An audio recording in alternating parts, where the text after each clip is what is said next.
하나님을 적대하는 대표적인 세력으로 상징되고 있는 에돔에 대한 철저한 심판을 묘사하고 있는 34장, 그리고 오늘 35장은 궁극적으로 하나님의 구원에 대해서 찬양하고 있습니다. 35장의 분위기는 34장의 분위기와 비교하여 봤을 때 서로 대조될 뿐만 아니라 심판과 구원이 하나님의 동일한 역사의 두 가지 측면, 그러니까 심판과 구원, 구원과 심판, 이 역사 가운데 나타날 뿐만 아니라 그 결과 땅에 변화를 수반한다는 점을 전제한다면 밀접한 관계가 있음을 보여줍니다. 34장이 27장부터 시작되는 묵시적인 장들 중에 심판의 내용을 결론 짓는 장이라면, 이 34장이 심판의 내용을 결론 짓는 장이라면, 오늘 35장은 구원의 내용을 최종적으로 결론 짓는 장으로 하나님의 심판과 구원의 계시를 함께 보여주고 있습니다. 34장이 하나님을 인정하지 않는 자들에 대한 심판이라면 35장은 하나님을 믿는 자, 그러니까 이 다른 말로 표현하면 이사야적으로 표현하면 남은 자들, 거류투기들, 남은 자들, 이 궁극적인 구원을 묘사하고 있다. 하나님을 믿는 자, 하나님을 신뢰하는 자는 궁극적으로 구원을 받게 될 것이다 라고 이야기하고 있습니다. 35장은 주님의 오심에 대한 전반적인, 묘사하고 있는 오심에 대한 이 묘사를 전반부 1절에서 4절, 그리고 주님의 오심으로 인한 결과에 대한 서술이 오늘 5절에서 10절까지의 내용으로 나누어진다 라고 합니다. 35장은 이전의 장들, 특별히 34장과 비교하여 봤을 때 이 상반되는 분위기, 이 문학적인 독특성이 있기 때문에 이사야가 이게 만들었나 라고 말하는 학자들이 있습니다. 이러한 주장은 성경의 내용을 단지 문학적인 표현 양식에 국한해서 이해하려고 하는 현상으로 보여집니다. 그들은 성경의 내용을 문학적인 관점으로 이해하기 때문에 신학적인 관점을 관가하고 있다는 것입니다.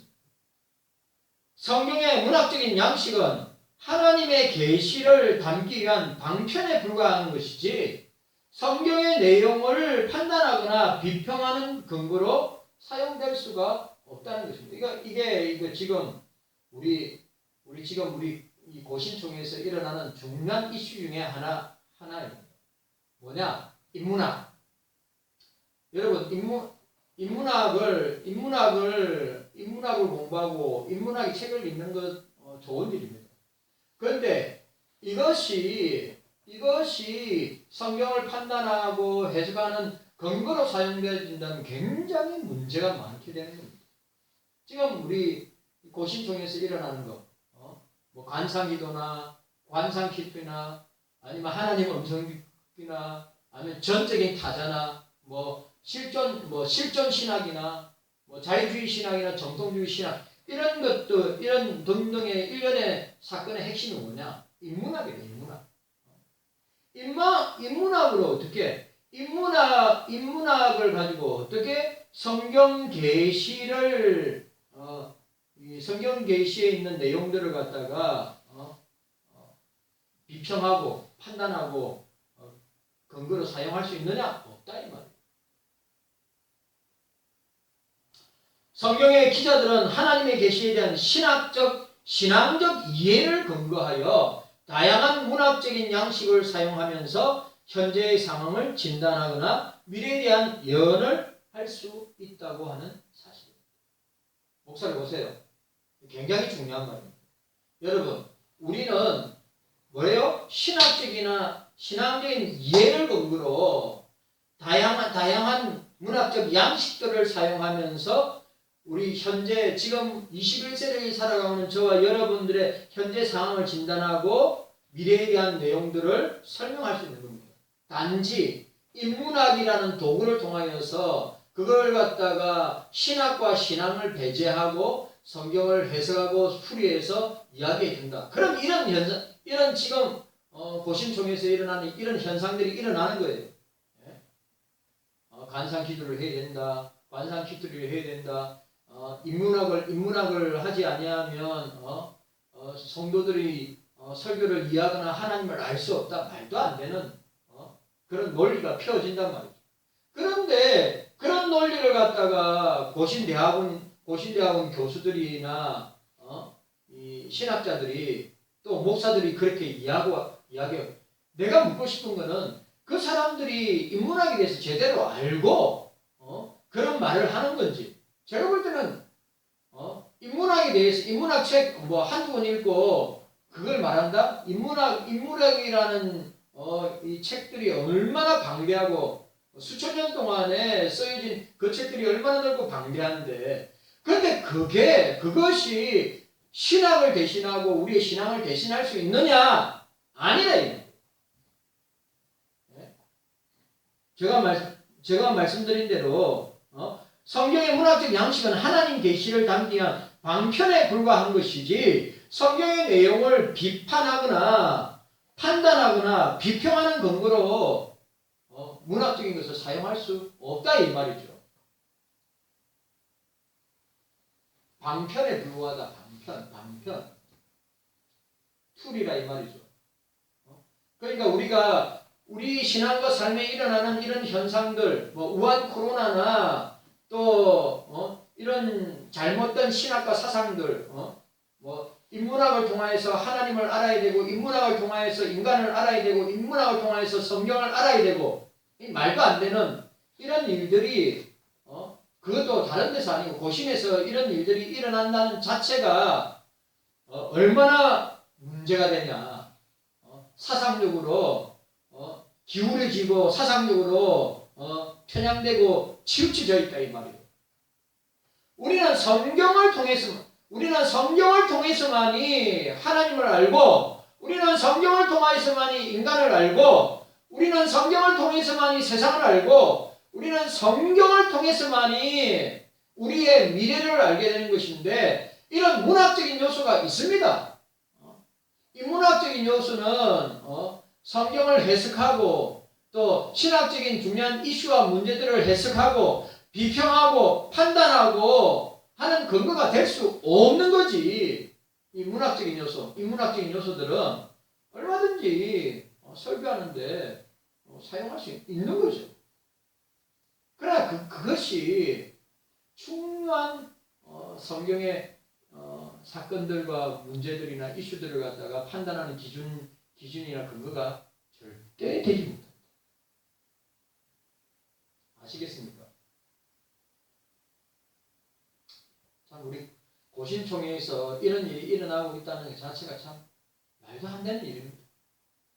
인문학을 해야 목사가 똑똑하고, 인문학을 해야 목사가 유식하고, 인문학을 해야 목사가 설교하면 교인들이 알아듣고, 그런 게 어디 있습니까? 이 성경 하나만은 이 성경을 가지고 하나님을 예수님을, 성령님을, 구속사를 또 구원과 심판을 성경을 통해서 설명해도 다 이해하고 알아듣고 다 받아들일 수 있는데,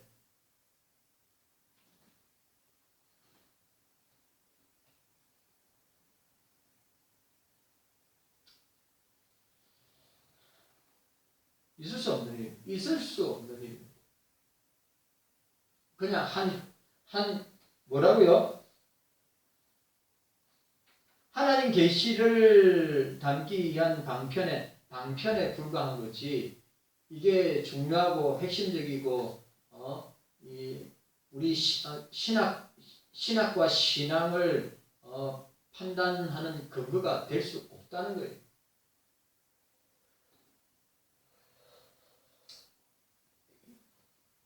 이사야서에 두드러지게 나타나는 문법적 특징, 이사야서 어휘법입니다.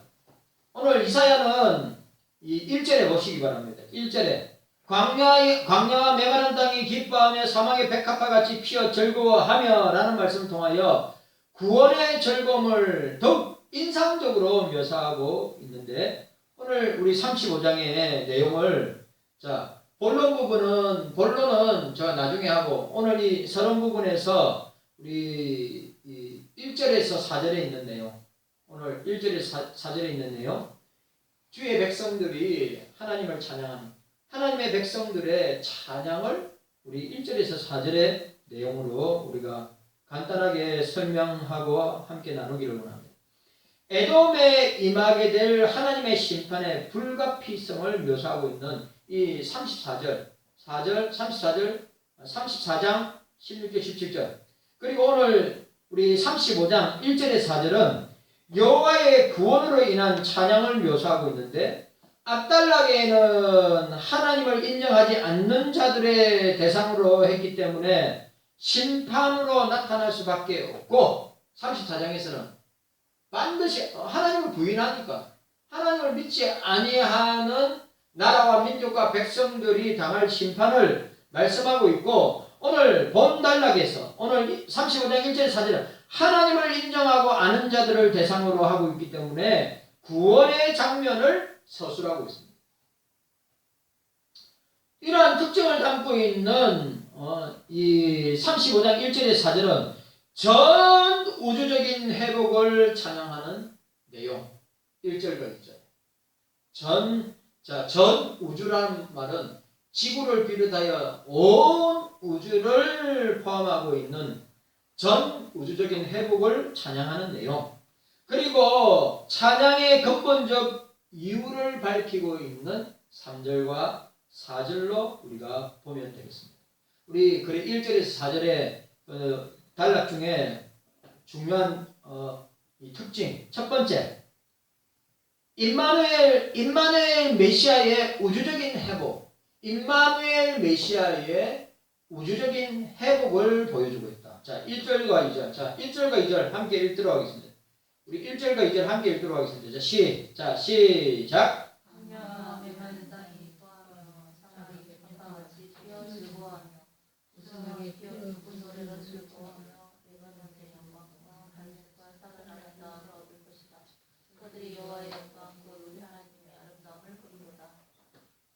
오늘 이사야는 하나님이 이 세상의 만문의 주인이란 사실과 전 우주의 창조주란 사실을 보여주면서 구원은 전 우주적인 회복을 수반하고 있음을 선포하고 있습니다. 누구를 통해서? 임마누엘 메시아 예수 그리스도를 통해서. 오늘 특별히 1절에 메마른 땅을 언급할 이 메마른 땅의 언급을 통해 이 사실을 부각하고 있는데, 이러한 회복은 예수 그리스도의 메시아적인 통치와 관련되어서 신약 성경에 분명하게 나타나고 있음을 보게 됩니다. 바울은 로마서 9장에서 11장에 이스라엘의 미래를 설명하고 난 후에 결론적으로 이 메시아를 통하여서 임마누엘 메시아를 통하여서 회복될 온 우주들, 전 우주적인 회복, 또 하나님 나라와 하나님의 백성들, 구원받을 나라와 민족과 방언과 족속들과 백성들의 회복을 말하면서 사도 바울은 로마서 11장 36절, 이는 만물이 주에게서 나오고 주로 말미암고 주에게로 돌아갑니다. 영광이 그에게 세세에 있으리로다. 아멘. 여러분, 오직 그리스도를 통해, 오직 예수 그리스도를 통해서, 이사야적인 표현으로 보면 임마누엘 메시아를 통해서, 임마누엘 메시아 예수 그리스도를 통해서 회복이 된다. 네? 온 우주가, 온 세상이, 온 만물이, 온 우주가 죄로 인하여서 끙끙 앓고 있고 탄식하고 괴로워하고, 그리고 구원자를 회복되기를 대망하고 기다리고 있는데 누구냐? 오직 예수 그리스도를 통해서 온 우주가 온 세상이 온 만물이 온 인간들이 회복되게 될 것이다. 이게 여러분 눈이 자꾸 눈물이 나고 그러니까 설교하는데 제가 그랬어요. 오늘도 성경을 통독했으면 좋겠다. 예? 이 사모님이 설교를 하셔야죠. 성경을 통독하면 돼. 성경 통독하는 거나 설교하는 거나 뭐가 다르겠어요? 예? 그래야 목사님이 저렇게 눈이 내일 안 그래도 내일 저 신협 가서 계약을 해야 되거든요. 계약 1억 8,400만 원 이제 10년 계약을 합니다. 그런데 장모님이 지점장한테 목사님 눈도 안 좋고 그러니까 목사님 안 오셔도 되지요 이러니까 된다고. 왜냐면 서류는 내가 다 준비해가 다 였기 때문에. 그래서 눈 상태가 이제 딱 내일이면 딱 일주 지납니다. 2주를 더 보내야 돼요. 2주가 지나고 눈에 있는 십박을 이제 푼다 이거예요. 눈알이 아프니까 머리도 아프고 좀 목사가 조금 수월하게 가는 것도 괜찮잖아요, 그죠? 아니래요. 그래도 설교를 해야 예? 이 고통 가운데 설교하는 것 성도들이 은혜 된다고. 성경을 통독해도 은혜 되고 말씀을 들어도 은혜가 되는 거예요. 똑같은 거예요.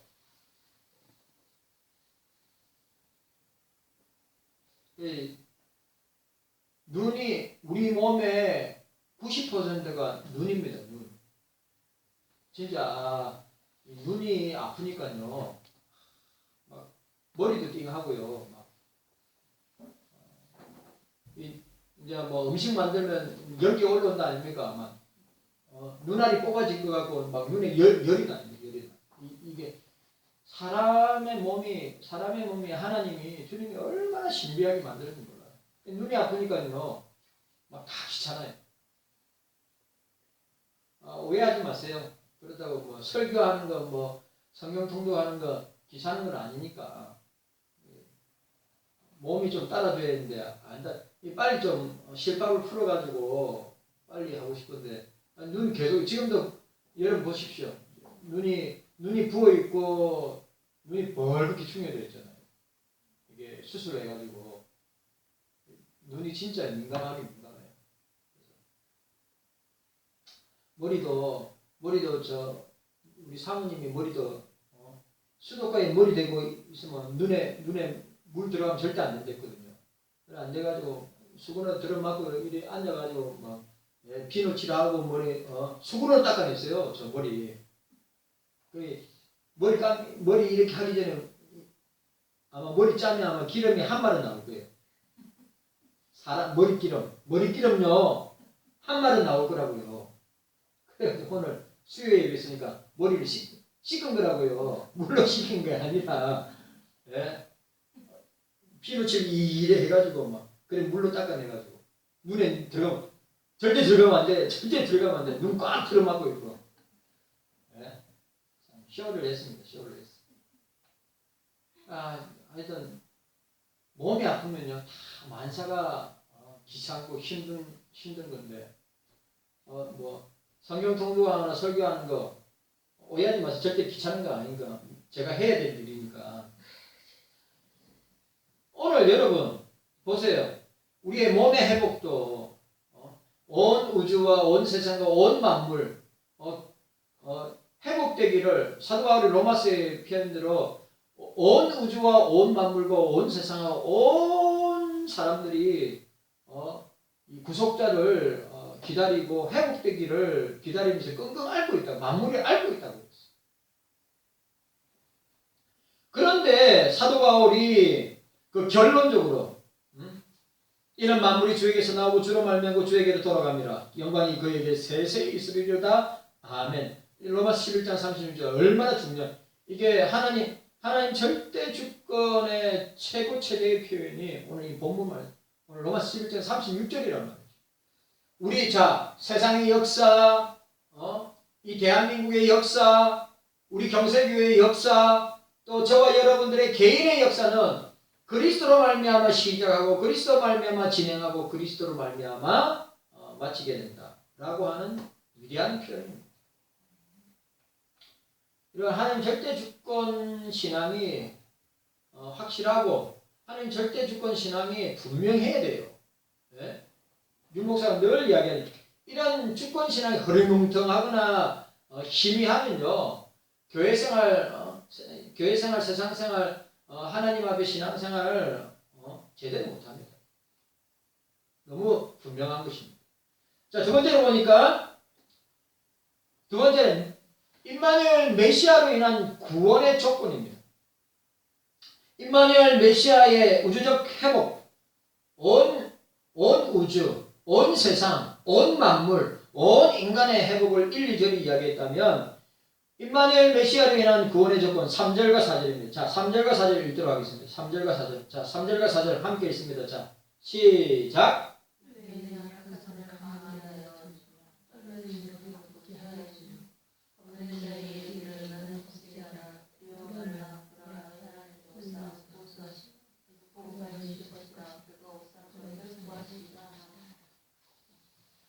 오늘 본문에 보시기를 바랍니다.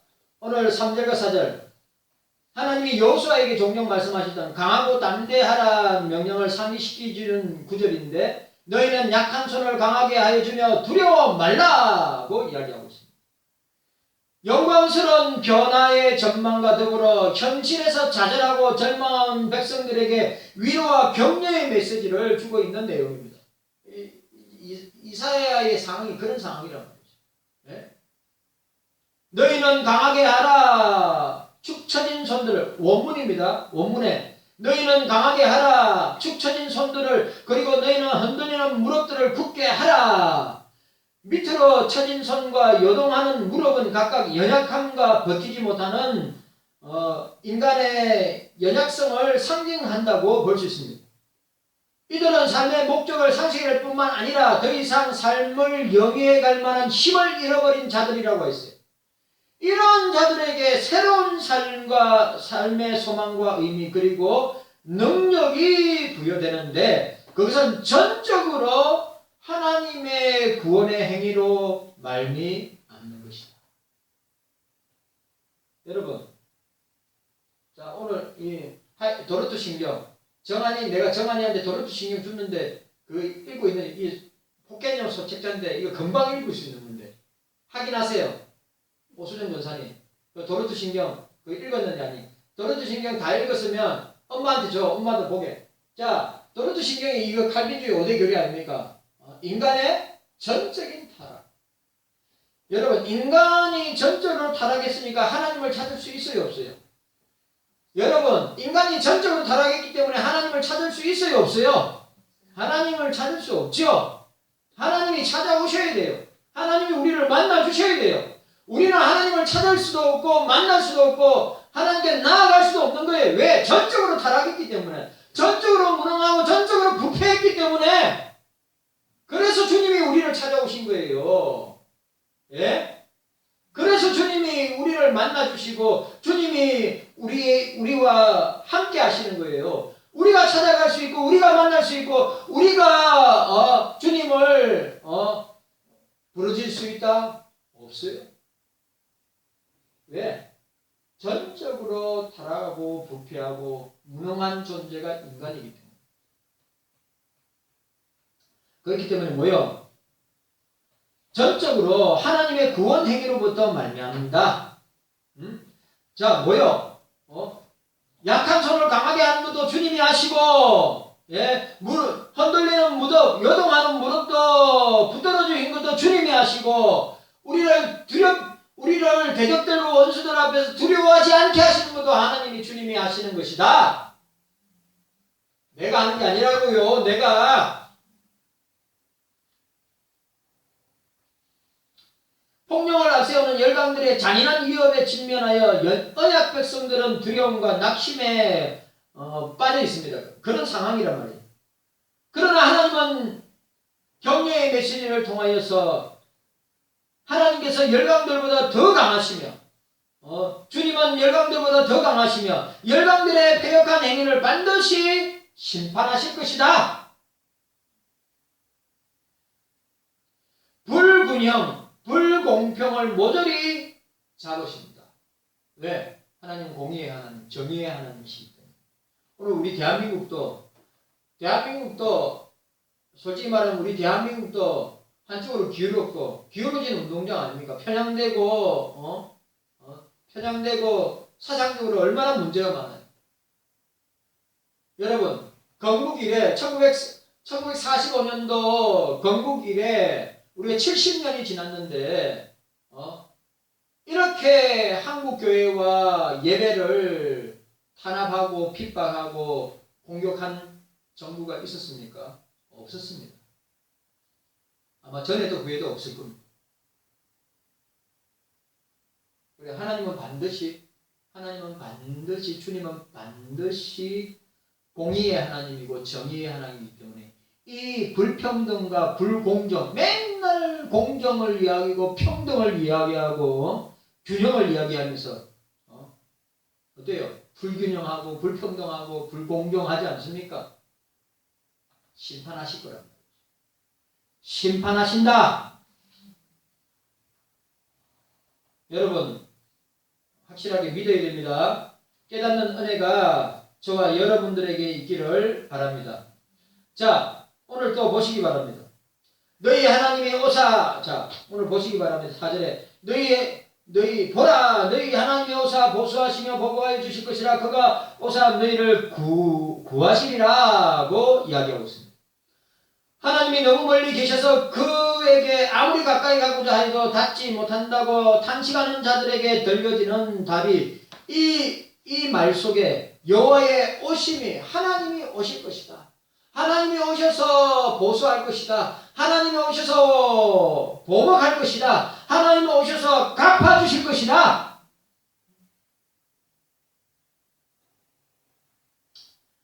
그의 오심은 그가 이루고자 하시는 두 가지 목적과 결부되어 있습니다. 그것은 하나님의 백성을 억압했던 원수들에 대한 공의로운 보응과 복수. 여러분 복수를 해가지고 이상하게 생각하면 안 돼요. 성경에서. 자, 여기서 두 가지, 하나님이 오사, 여기 하나님이 온다는 말은 두 가지 목적이 결부되어 있죠. 하나님의 백성을 억압했던, 하나님의 교회를 억압했던, 하나님을 믿는 그리스도인들을 억압했던 원수들에 대한 공의로운 보응과 복수, 그리고 그 백성에 대한 구원. 또 그가 오사라는 말은 성경 전반에 걸쳐서 강력한 메시지를 담는 표현입니다. 그가 오사. 예로부터 지금까지 하나님은 우리에게 임하셨다. 예로부터 지금까지 주님은 우리에게 임해 오셨다. 계시의 과정을 통해 주님의 섭리적 행위를 통해 그리스도 안에서 우리에게 해 오셨다. 우리가 영원히 주님과 연합될 때 마지막 그날까지 그는 계속해서 임하실 것이다. 34장 34장과 35장의 연관성은 항폐하와 복에 대한 대조적인 묘사에 의해서만이 아니라 보수라는 용어에서 사용되고 있음을 강조하고 있습니다. 혹자는 보수와 보복에 대한 언급이 문맥에 어울리지 않는다고 이야기합니다. 하지만 성경적인 이 실제 상황은 평강이 의의 결과로 주어져야 함을 요구하며 의는 죄에 대한 징벌을 요구합니다. 하나님이 언약 백성의 대적들을 심판하실 때 비로소 그의 구원이 온전하게 임하게 될 것이다. 라고 우리에게 설명하고 있는 것입니다. 여러분, 이 임마누엘 메시아로 인한 구원의 조건 제가 이야기했습니다. 이사야는 하나님 백성을 구원하기 위해서 하나님이 오시겠다. 지금 한국교회와 경서교회와 그리스도인들이 고난 당하고 있을 때 하나님께서 구원하시기 위해서 오시겠다.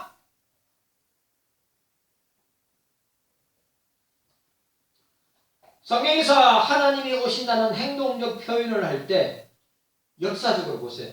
역사적으로 비상한 시. 진짜 중요한 역사적 터닝 포인트가 가까이 오고 있는 시기. 하나님이 오신다.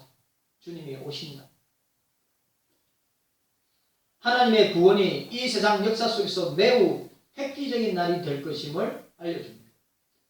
이 날은 여호와를 아는 자들에게 두려움을 적용해주고, 이 날 구원의 날, 이 날 회복의 날, 이 날 주님이 오시는 날, 주님을 믿는 자들에게 두려움을 적용해주고 동시에 소망을 주는 날이다. 그러나 주님이 오시는 날에 두려워하고 그들에게 절망적인 날을 맞이하게 되는 자들은 어떤 자들입니까? 교회 밖에 있는 자들, 예수 밖에 있는 자들, 언약 백성과 관계없는 자들, 하나님 나라의 백성이 아닌 자들, 예수를 믿지 않는 자들.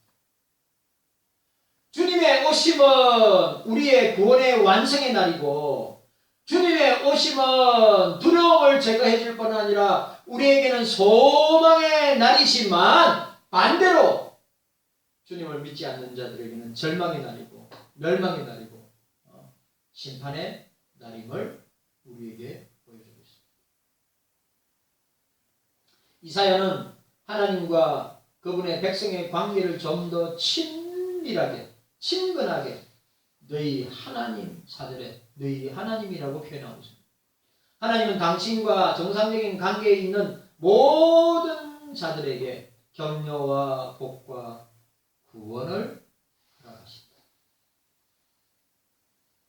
여러분 믿어야 됩니다. 주님과 정상적인 관계를 맺고 있는 모든 주의 백성들에게 격려와 복과 구원을 허락해 주신다. 여러분 격려도 주님이 주셔야 되고 복도 주님이 주셔야 되고 구원도 주님이 주시는 것입니다. 내가 스스로 격려를 받고 내가 스스로 복을 취하고 내가 스스로 구원 받을 수 없다는 사실. 깨닫는 은혜가 저와 여러분들에게 있기를